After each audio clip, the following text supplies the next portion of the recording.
Hello everyone, today I'm going to show you what I like to play against the Scandinavian Defense as a 1e4 player, and I think a lot of people struggle against the Scandinavian because it kind of like, you know that you're supposed to be better with white, but like actually capitalizing on it can be quite difficult. But my opponent goes for this knight to f6 line. Basically, he doesn't want to take with the queen because he thinks he's going to get hit with knight c3, which is not actually what I play against the Scandi, but we'll save that for another video, because knight to f6 is one of the more popular lines, and I like to play bishop to b5 check here.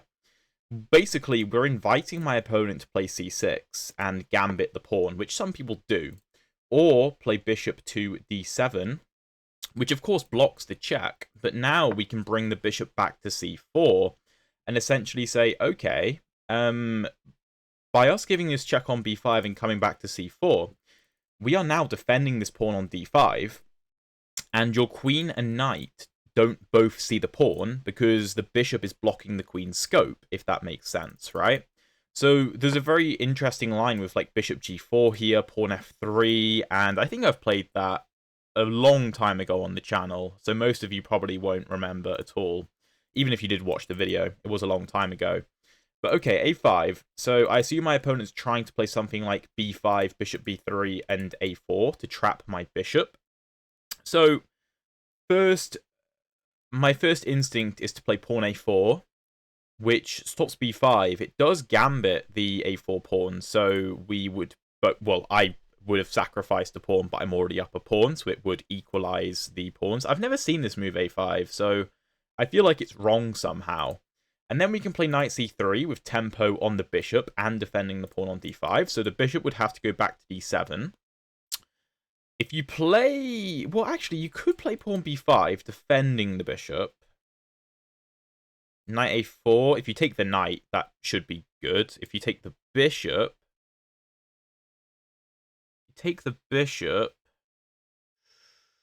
That's really interesting, actually. I'm not sure that's good for us.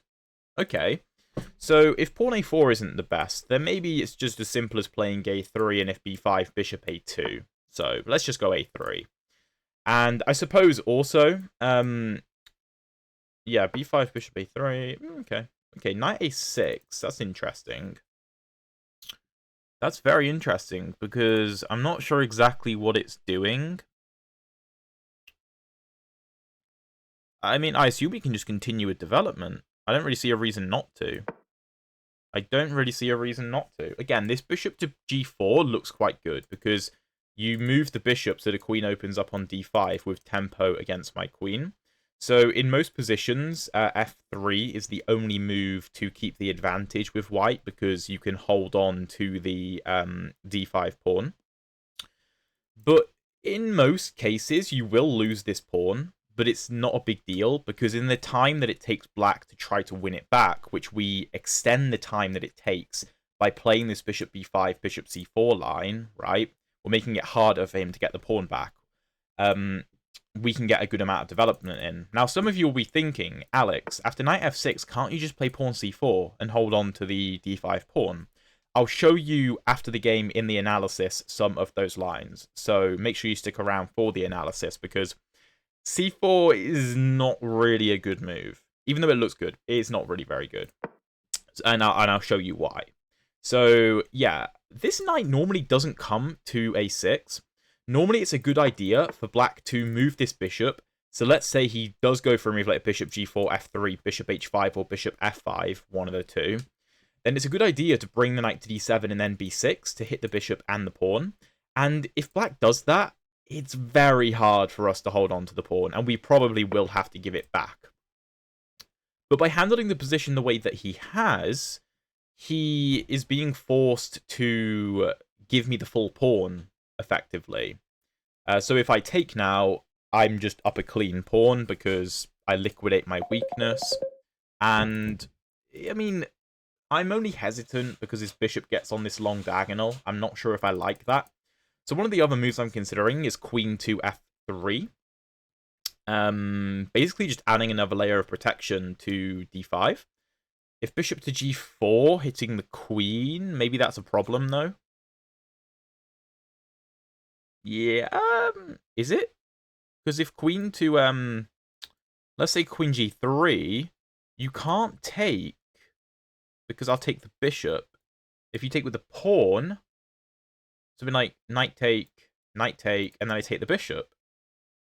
So that's an option. Another option is just knight f3, just developing. And then we have some interesting things, like if bishop g4, we can probably take on c6, because one, the bishop can't take, and two, if you take back, then you probably just lose after bishop f7, king f7, and knight to e5, check, and opening up the knight and the queen's attack on the g4 bishop. So that could be quite interesting too. You know, trying to make this come to life at some point. If knight f3, take. Again, if bishop g4, knight f7. Queen f3 and knight f3 both look pretty good. I think I'm going to go knight f3, though, because one, I think there's a very high likelihood he falls for bishop g4 ideas. And also, I think that we're just closer to castling. And castling as quickly as possible seems like a good plan, because, as I mentioned before, Black is needing to take a significant amount of time to try to win back his d5 pawn. b5, okay, so the initial reaction is obviously to drop the bishop back. But hold on, don't play that just yet. Because we can take on c6, right? If we take on c6 and he takes our bishop, we can take on d7 with check, queen takes, castles, we're up a clean pawn. So that looks pretty good. If we take here, and he takes back with the bishop, then I think we can probably take on f7 again. King take, knight to e5, check. Say, king e8, knight takes, queen d6. Our knight might be trapped. That's my only concern. So if bishop a2 and he takes... Well, no, I don't think he'll take. I think he'll play pawn b4 to try and kick my knight. I think that's his plan. But then I can probably take, and if he takes my knight, I can take his bishop, queen takes, and then we have bishop f7 again, because if king takes knight e5... Again, this was one of the reasons I really wanted the knight on f3, so maybe bishop to a2 is the best play. Because I think keeping these ideas alive is quite strong. c5? Okay.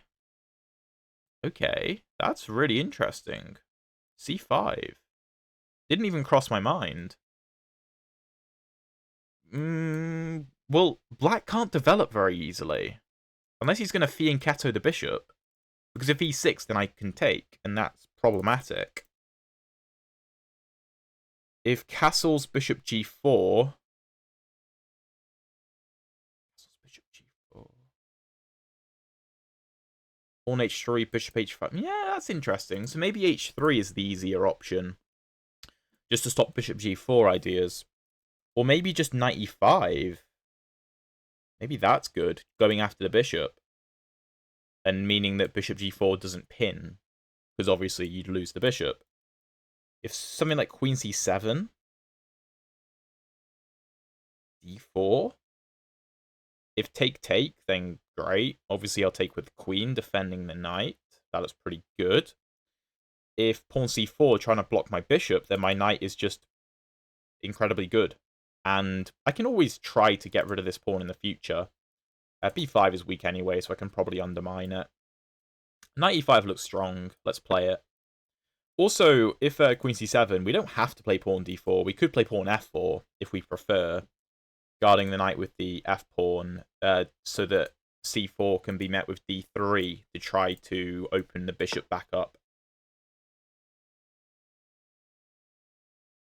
Okay, c4 straight away. Okay, what about d3? b4? Knight e... Okay, so knight e2, he wins the pawn. So he's just going after the pawn, I guess. Which makes sense. Does make sense. So if I play a move like d4 here, he's going to play b4. And he wants to kick my knight away so he can win the d4 pawn. But his c pawn will hang. His c pawn will hang, and I'm fine to trade that. Let's say d4, b4, knight e2. Knight d5, bishop c4, pawn e6. Castles. Or take. I don't know. It all looks pretty good. All looks pretty good. What if we castle straight away? b4, knight e2, knight d5, bishop c4, pawn e6.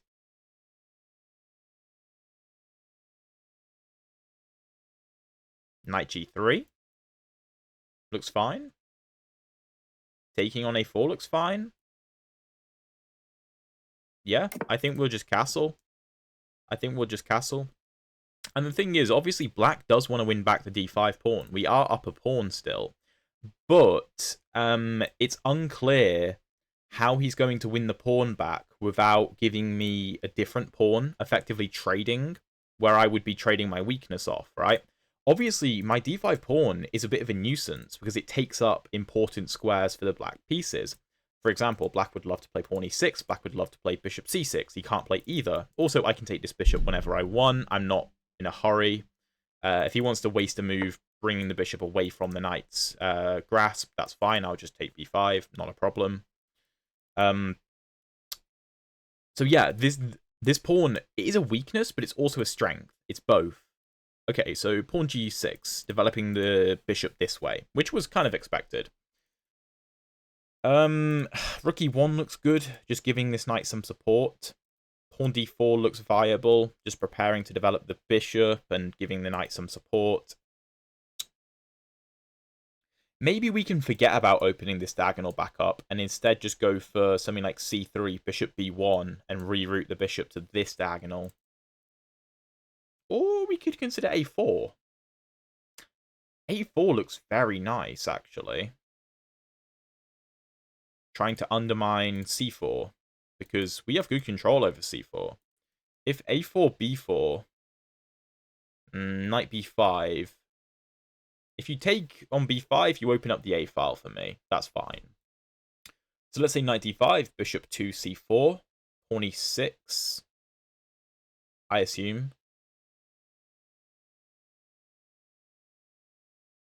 You can't fianchetto the bishop because of knight d6 check, unless you take the knight, but then bishop b5 comes with check.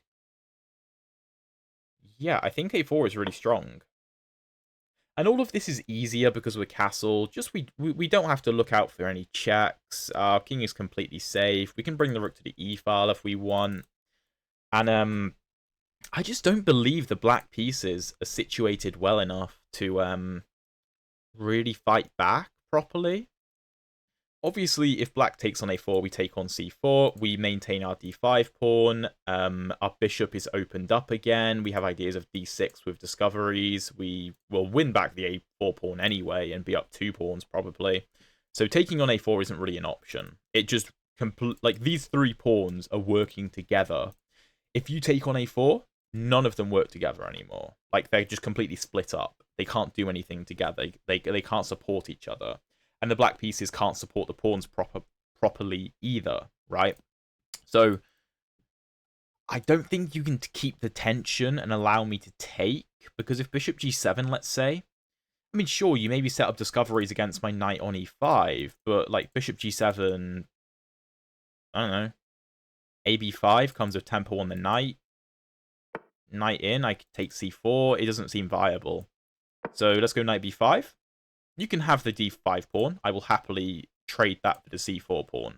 Like I said, d5 is a weakness in many regards. It's also a strength in some regards, but I would much rather trade it off for the c4 pawn. I'm very happy with that. By the way, if you're enjoying the video so far, hopefully you are learning a lot. Please drop a like and subscribe if you haven't already. I'd really, really appreciate it. And yeah, I also have some ideas for new content for the channel. If you have any suggestions, please drop them down in the comment section below. I'd really appreciate it. So, okay. What does black do here? If bishop g7, we just take. I mean, that seems pretty cut and dry. And if you go, ooh, knight d5 with discovery, yeah, I think I probably just play knight f7. And, you have to take, otherwise I'll win your rook at the very least. And then I take with check. And then, like, king f8, or let's say pawn e6, and I win your rook, like, that's just game over. So you can't do that. You can't rely on bishop g7 followed by knight d5 ideas with discoveries against my knight on e5. It just will not work because the black position is too exposed. So what else can you do here? Do I have any threats? Well, yes, I'm threatening to take c4. You can't defend c4 because I have two attackers. So if you go rook c8, I'll just take anyway. So yeah, knight d5 I don't think works. So obviously we have to take on c4. We are now up a clean pawn. We've liquidated our weakness on d5, and we've traded it for one of black's strengths on c4, which was previously, let's go a few moves back, completely blocking our bishop's future. Now, that pawn is gone. We've forced the b5 pawn onto a dark square, and our bishop has full reign over this diagonal, and is the most powerful piece on the board, maybe in conjunction with the knight on e5.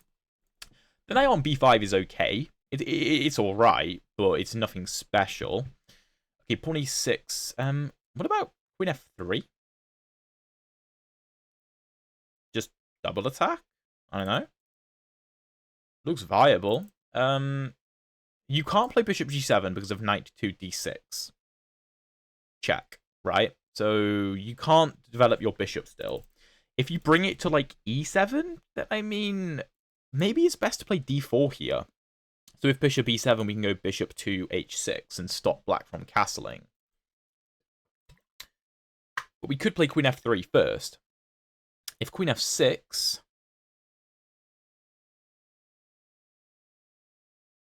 Take. Oh, wait, no, sorry. If queen f3, queen f6, we take on d5. And if you take back, I win your queen because the knight's defending the queen. Okay, nice. And if you take my queen, I take with the bishop. And I'm up a piece. And your rook's under attack. So, yeah, queen f3 definitely is the move. And so if knight f6, you're just backing out with the position, and I'm developing with tempo. This is an initiative, right?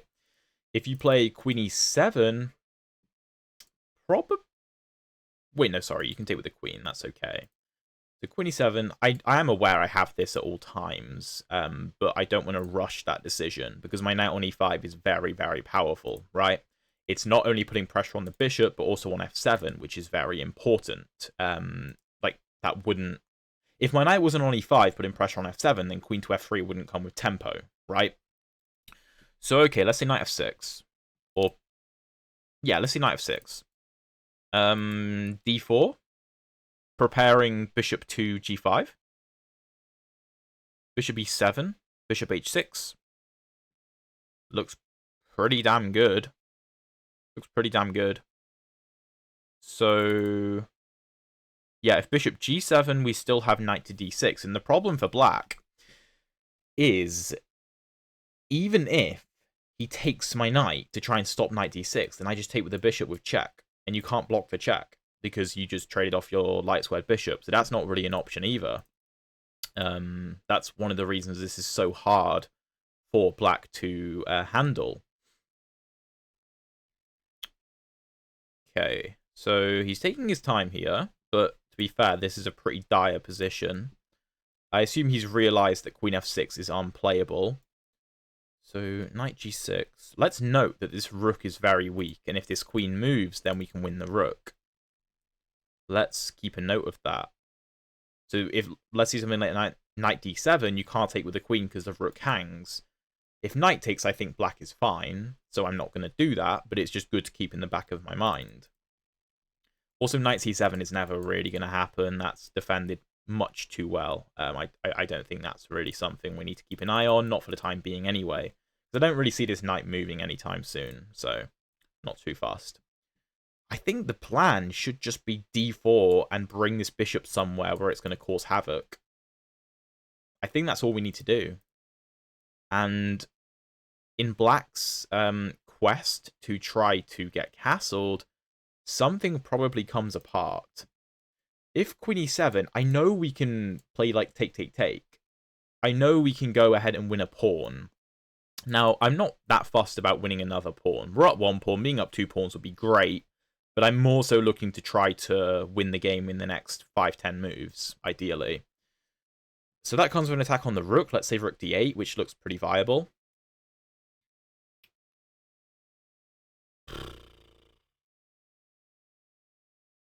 Oh, yo, we have knight d6 check there. King is smothered, so you have to take, and then queen f7 is mate.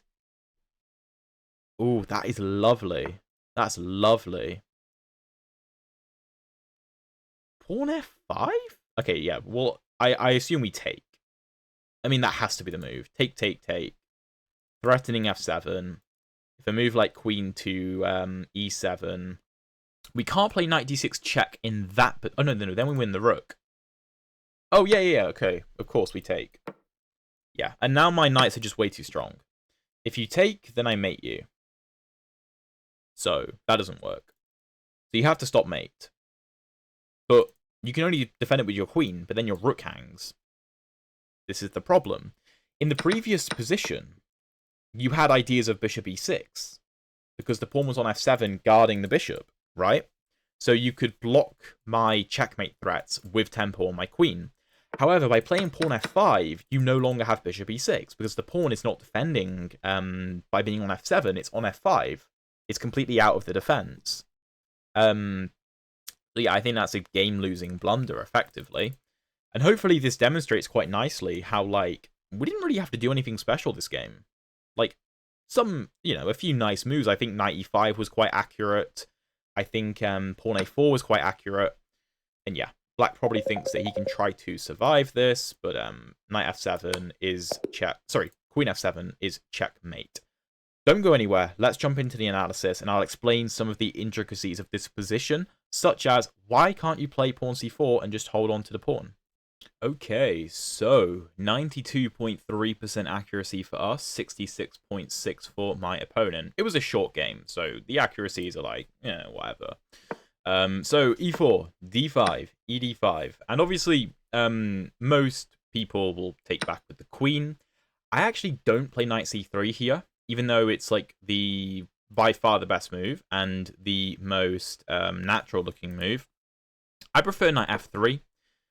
Because I like to try to build up d4 and play c4 with tempo on the queen rather than knight c3 and then put the knight behind the c4 pawn. I find those positions really, really easy to play. But anyway, my opponent goes knight f6, which is a line that you definitely should know. And you can play a few things here. You can play knight f3 and let black take on d5 and then go d4 and get a very normal looking position. That's completely viable. Personally, I like bishop to b5. And a lot of people actually play pawn c6 here and gambit the pawn completely. I don't really understand these lines because I don't think they're good whatsoever. I feel like it's kind of an admission of defeat, like, pretty early on. But some people will play that. Some people will also play knight bd7, which is, I think, a better move because you're preparing a6, b5 and knight b6, and it's very hard for us to hold on to the d5 pawn. And here, I find it easier just to play knight f3 and let black take. You can try and be stubborn and play knight c3, but the problem is black will win back the pawn. If you try to keep the pin, black will be better. After, like, knight c5, he'll win the bishop, he'll win d5, bishop b7, and you can see that black is pretty well developed.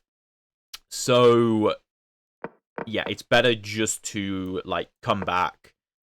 If knight b6, black can have the pawn. Like, it's okay. We don't need to hold on to the pawn unless black goes wrong. Like, take, castle. We're doing fine here. Absolutely fine. Or d4 maybe to stop knight f4, but you get the idea. But bishop d7, we go bishop c4. And the point is that black is, of course, blocking his queen's scope. A move you have to know is bishop g4. And here, you need to play pawn f3. And it looks very unnatural, but it's the best move. Because if you play a move like knight to e2, then knight d5, let's say castles, knight to b6 is apparently the best move, but even e6, and I think black is a very nice position here.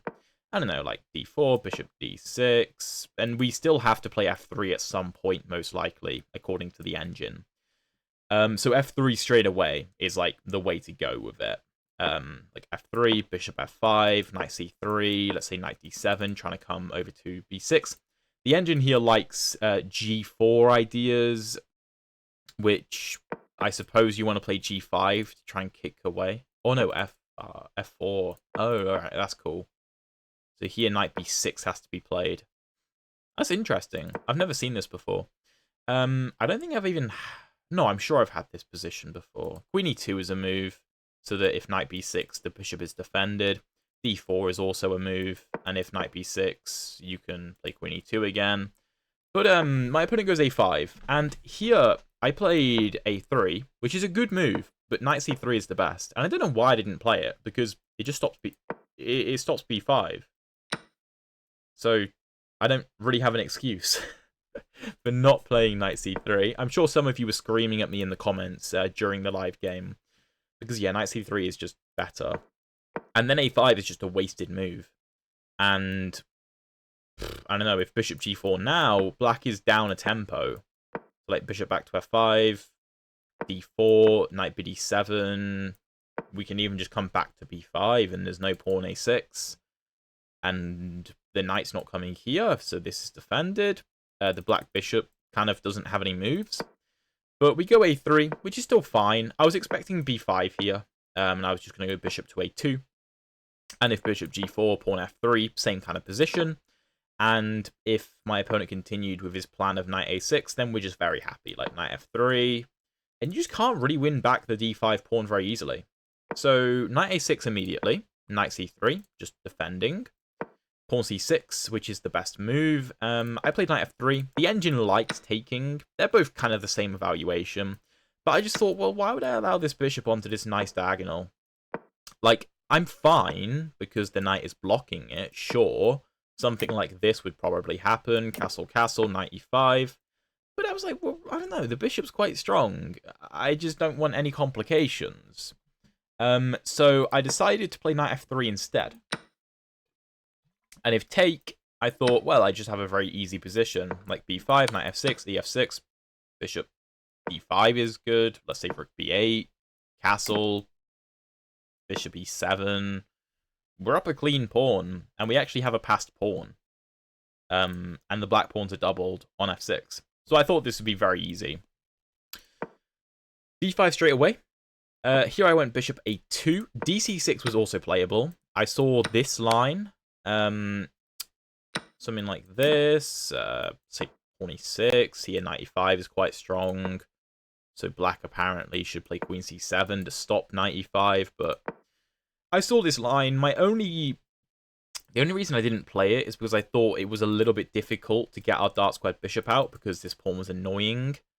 So that was the reason I didn't go for it. I think the engine wants to go after the c4 pawn straight away with queen e2 and knight e5, maybe? Yeah, that's what it wants.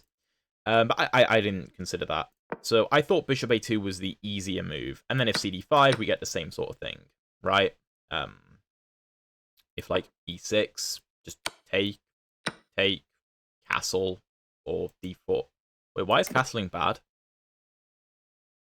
Oh, okay, that's quite cool. That's quite cool. So d4, just blocking this, and we have a very easy position. But c5 from my opponent, I went knight e5. Queen e2 was also playable.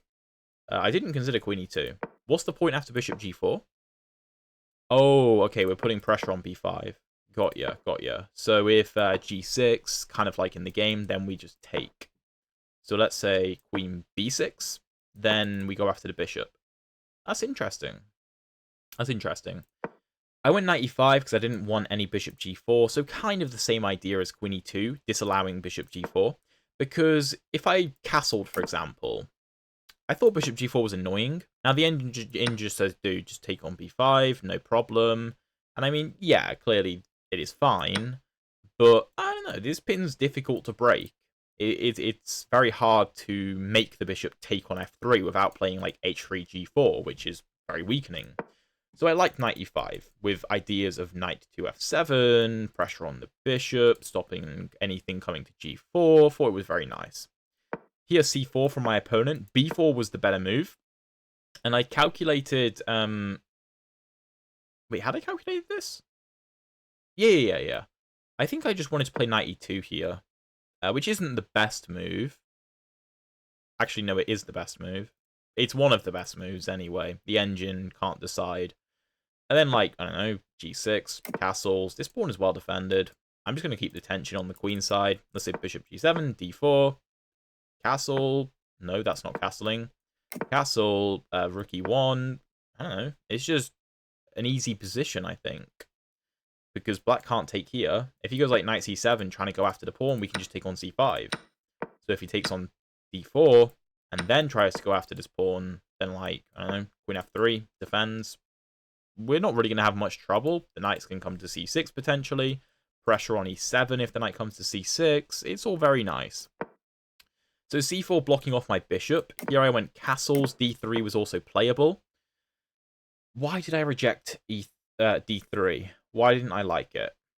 Can I remember? I think it was b4. I think this I was unsure about.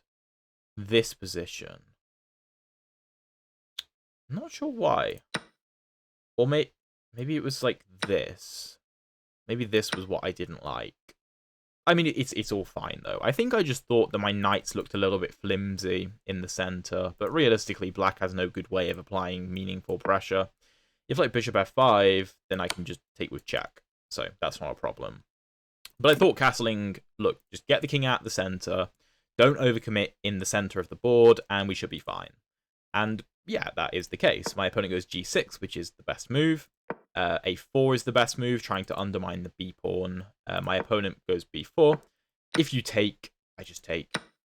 And we're up a pawn, and we have pressure, and d5 is defended, and a4 will fall. There's just no good way of defending it. So b4, knight b5. If you take here, then I just take back, tempo on the knight. If the knight comes to like c5, I take on c4. And I'm up 2 pawns, and this is actually a problem, because how would you win that pawn back? How do you dislodge my bishop? Like, d4, queen e2 is probably on the way. This is very hard for black to play. I'd say completely losing. So, knight d5, bishop c4, e6. By the way, the computer wants to play bishop g7 and just sack the exchange. It thinks that's playable. But it also thinks that white should just go rook e1. And if bishop back to g7, it finds this very cool idea. That's very cool. But anyway, my opponent goes e6, which is the most natural move, defending the knight. We go queen f3 with tempo on the f7 pawn. So there was some funny lines like queen 2 f6, we can play bishop 2 d5, and if you take, I take, and if you take, then I take back with the bishop, and I'm just up a knight and a pawn. I thought that knight f6 was probably one of the best moves, which it is, and here I was going to go d4, which is the best response, trying to get our bishop into the game, and you can't play bishop to g7 because of knight d6 check, and like here, and like here, and it's just game over, right? So if bishop to e7, then I thought bishop h6 was very strong. You can't castle, and for the time being, black can hold on, but he is down a pawn, and I have immense pressure. All of my minor pieces and my queen are applying pressure. Rook's probably coming to e1 and d1. d5 will probably break through at some point, and I mean, this is just completely losing. Completely losing.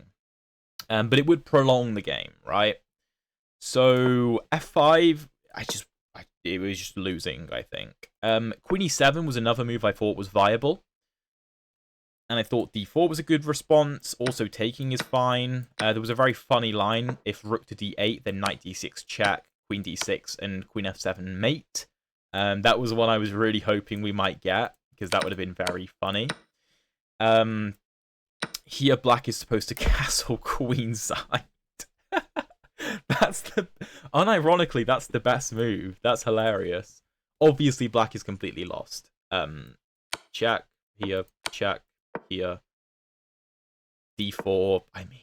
I don't know how you're defending this. Like, knight c6. We have mate in 2. Like, is really funny mates. But yeah, my opponent went f5, and we just took on d5, which is the best move. Take. Threatening mate, and the only way to stop mate is queen e7. That's the only move. But then queen a8. Now, if you'd have played a move like, I mean, what can you even play here? Let's say queen e7. Bishop d5 is one of the best responses, And the rook is undefended here, so you can't play bishop to e6. But the point is, if the pawn is on f6, sorry, on f7, then bishop to e6 can be played, stopping mate and hitting the queen at the same time. But by playing pawn f5, you no longer have that possibility of bishop e6, because I'll obviously just take and then mate you somehow. So yeah, after queen d5, the only moves are either queen e7 giving up the rook, or queen c8 allowing this, running to d8, and then giving up this rook. So you're losing a rook no matter what you do. My opponent, of course, took on b5, and if we took here, we'd still be winning. But obviously, queen f7 is just mate in one. So, yeah. Hopefully, this was a very interesting video. And for those of you who do struggle against the Scandinavian defense, which I know is a very annoying opening to face as a 1e4 player, at least I consider it a very annoying opening to play against. Hopefully this provided you with some very interesting ideas and lines to use against the Scandinavian. If you want to see the previous episodes of the speedrun, check out the playlist down there, and I'm sure I've got some other Scandinavian videos on my channel, so if I can find any, I'll link one up here if you want another interesting Scandinavian game. Thank you very much for watching, and I will see you in one of those videos.